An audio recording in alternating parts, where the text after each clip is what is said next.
Hello, everyone. This is OmniTalk Retail. I'm Chris Walton. And I'm Ann Mazenga. And we are coming to you live from our very own booth at Manifest, booth K15 or K15, as some might say. And come on by, say hello, and thanks to Manifest for helping make our coverage today possible. Now, standing between us is Patrick McIntyre, the head of development at Krispy Kreme. Patrick, welcome to OmniTalk. Thanks, glad to be here. It's great to have you here.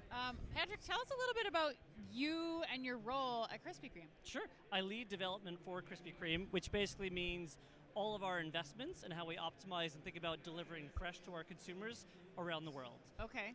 And why don't you are one of my favorite guests because you brought something. Brought donuts. When you arrive with food, especially donuts, to an OmniTalk podcast, you instantly become the favorite goat of all of our interviews. Absolutely. Without a doubt.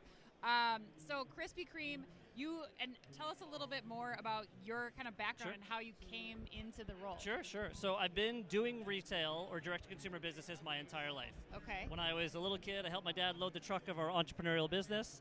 I then started my own entrepreneurial business at 18. Okay. I did a direct-to-consumer retail omni-channel. Well, we didn't have omni-channel back then. I was really a marketplace. Yes. But did that for a number of years. Sold it in 2007. Okay. Because I was 20 years old running a business that was a multi-million-dollar business and had absolutely no idea what I was doing. Wow. Yeah, no handbook. Jesus. No, it was... Good what for were you. you selling? So pet accessories. So it was at that time where there was like the humanization of pets. Yeah. And people really wanted like a dog collar that wasn't $3,000 that, some celebrity had for their dog, but wanted their favorite sports team on it. Yeah. And so there was people selling it, but there was no one coalescing or curating what was available. And so I really just connected buyers and sellers and then physically and digitally and grew it to what it was. Oh my gosh. Yeah, That's it's really so fun. fascinating. Okay. I And then, love so it. then what? So then I sold it, Yeah. and I was in my early 20s, and I Okay. had some money, so I bought a new car, I traveled to Europe, and I spent the money as fast as humanly possible, because that's what you do in your 20s, you have money. That's right. Yeah. And I'm like, now what do I do? Yeah. So I knew retail, so I wrote a letter to Walmart, I wrote a letter to Target. Target called me back, they hired me literally like 2 weeks later, and Wow. I started off working at Target. Okay. Entry-level store operations, worked my way all the way up through the chain into being a general manager. Then I went to store operations in Minneapolis, Minnesota, where I live now. Yeah. And then worked on the project where they remodeled stores and was putting fresh food into the everyday model, trying to get more people to come to Target more frequently. So I did remodels and operations, and we helped figure out really the supply chain side of how do you order food in a store, how do you merchandise food, and then Design a ultimately store for Yeah. food, all that kind of stuff? I or didn't not do yet? the Not design yet. end yet. Not yet. Okay. I was on the okay. execution side, to be Okay. very, very clear. Okay. And then I got a phone call from someone who I worked with at Target, and they said, hey, we get this great job for you at Mars. And I was like, I like planet Earth. I have no interest in going to Mars. And they're like, no, it's a company. And I had no idea that it was a company. And so she really chased me for this job opportunity that she had doing operations for a division of Mars Incorporated called Yeah. Mars Retail Group. And then long story short, met someone for a beer who was the hiring manager. Had a beer, had a 2-hour conversation, got hired, and started off in operations at Mars Retail Group. And then from there did business strategy, business innovation, all the way up to basically, I called it like a mini COO role. I was responsible for the day-to-day operations and the long-term strategy of the D2C business for MRG. Right. And so now you're at Krispy Kreme. Yeah. And so talk more about what you were overseeing there. Well, when I left Mars, I really wanted to work in a direct-to-consumer business. Okay. And I wanted to work for a big brand. And Krispy Kreme is recognized globally by 99% of the people who know what donuts are, like, oh yeah, Krispy Kreme. So from a marketing standpoint, our job's mostly done for us. I mean, the donut Right. really speaks for itself. So that The was donuts. that was box 1 ticked. Box 2 is when I joined Mars, they were an entrepreneurial company. This division was very entrepreneurial. And Krispy Kreme, while it's an 87-year-old brand, Yeah. It's been through a lot of, like a roller coaster, ups and downs. And they're at a point now as a publicly traded company, they're really expansively growing the brand and really how much access we have to our consumers who love us. And I wanted to be a part of that. So I took the opportunity and I'm loving every minute of it. That's awesome. So all right, so let's get into it. So I'm curious, how do you think about store design from your role at Krispy Kreme? Like, how do you evaluate ROI when you're deciding what to do and what not to do with a store? So what's really interesting, I'm going to answer your question in a roundabout way. Okay. Is we deliver to 15,000 points of access every single day. The donuts behind me were made this morning. So we have about 400 what we call producing hubs, and we Okay. need to get those to those 15,000 points of access. That's your local grocery store. Yep. It may be your gas station. It may be wherever Krispy Kreme could be. So in organizing how we think about those hubs, which are in essence traditional retail stores, Right. they're delivering to the consumer that comes to the drive-through. They're delivering to the consumer that walks in. They're handling the e-commerce orders, and they're making the donuts that are going to go to your local grocery store. So we have to look at that operation Yeah. very differently than a standard QSR. And the other anecdote I'll give That's you a great is, point. Yeah, I've never thought about that. even Yeah. if you're making bread Yeah. and you're delivering bread to the supermarket, bread's going to last 4 or 5 days on the Yeah. shelf. We're delivering every single day to 15,000 Yeah. points of access. Yeah, McDonald's isn't delivering Big Macs, Right. so to speak, right? That's Exactly. that's the unlock for me. Yeah, right. So to answer your question, we have to design that store in a way today that's very different than how it was even a year ago. Right. Because we're designing it to optimize the back of house space to be able to deliver to those DFD businesses, what we call it, delivered fresh daily customers, not consumers.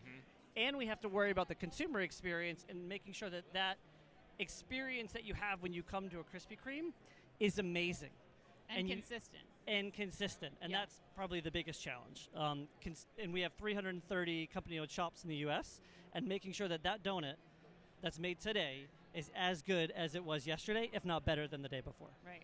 So how does supply chain factor into this? Like, where does your role begin and end? And we're at Manifest talking about supply chain and logistics. Like, let's dive a little bit deeper Yeah. into that.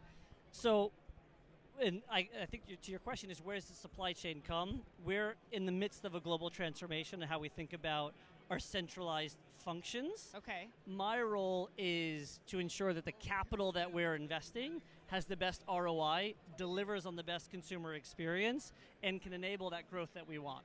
We're growing our, what we call points of access, 10 to 15% every single year. So there's a lot of growth that's coming Right, and right. that we have had over the last few years. So from a supply chain standpoint, think about those 15,000 points of access. We're a donut logistics company. Right.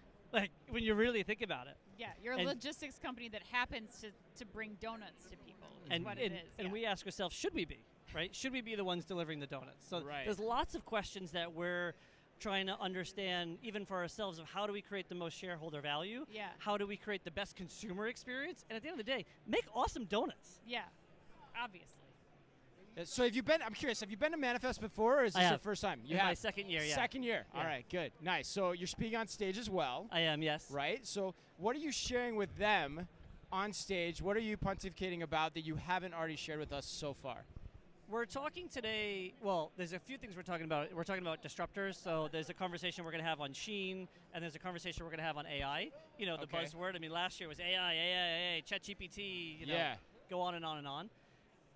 What I would like to discuss and pontificate about is how do we use technology to help us really think about the consumer journey Yeah. as well as the OpEx that you can get from it. So if I'm a consumer and I come up to your drive-thru and you go up to order and they're like, "Hi, welcome to Krispy Kreme, what can I get you?" That sounds pretty basic, right? But if it's like, "Hey, welcome to Krispy Kreme, what can I get you?" Sorry, what did you want? Something as simple as ordering at the drive-thru Yeah. could be handled and should be handled by AI. Yeah, Large we're already language seeing models. a lot of retailers start to experiment with that. So right. there's no reason why we shouldn't be leading in that Yes. category. So to me, the supply chain elements are as much about the technology that's invisible to the consumer as it is helping us with demand forecasts. Interesting. Okay. All right. I like that. What time are you speaking for those people maybe watching from the Well, they're show? going to come by here and get a donut first. Yeah. Right? Booth of K15. course, K15, of course. Get- Yes, get get 'em your while they donuts. last. Yes. Now there's going to be a flood of people coming to our Yes. booth, which You're is welcome. great. Yes. Thank you. Thank you for And that. 3:30 I'm speaking today. 3:30. All right. Well, make sure to catch Patrick on stage. I want to ask one question before we let you go. What are you most excited about doing in your role this year? Like, are there any initiatives you have coming up? Krispy Kreme's always throwing us some cool headlines about new store formats and other things. Like, what excites you about 2024 in your role? What excites me the most is when I meet people, they go, "Oh, I love Krispy Kreme. Where can I get one?" Yeah. Every time I go to the Right. airport, I have to pay like the TSA tax. Like if I'm carrying donuts, I have to give some to the TSA agents. I'm most excited about reaching new consumers. Okay. And we're doing that through partnerships with Amazon. We're doing that through a number of new and innovative formats for our consumers. It's going to take us some time, Yeah. but I'm most excited for more people stopping me going, you opened up a Krispy Kreme near me, or I saw it in the local store. I Yes. love it. Thank you. Yes. That's what I'm excited Yes, or it's on DoorDash, or it's on, I can get it instant. There is a donut emergency right now. I need it in 15 for. minutes. You can get it however you want in whatever format you want, because that's what omni-channel shopping should be. Sounds like a good problem to have, actually. Like, if my customers were asking me that, I'd be pretty stoked because it means there's untapped opportunity for me to fulfill their needs, right? Which is why I joined, and that's Yeah. why I'm so excited to be here. Yeah, awesome. Well, thanks for being with Sure, us. We're sure. excited to have you, too. Anytime. Again, Patrick McIntyre of Krispy Kreme. We'll be here the rest of the day. We got a bunch of interviews coming your way, so stick around. And Ann, Be careful out there.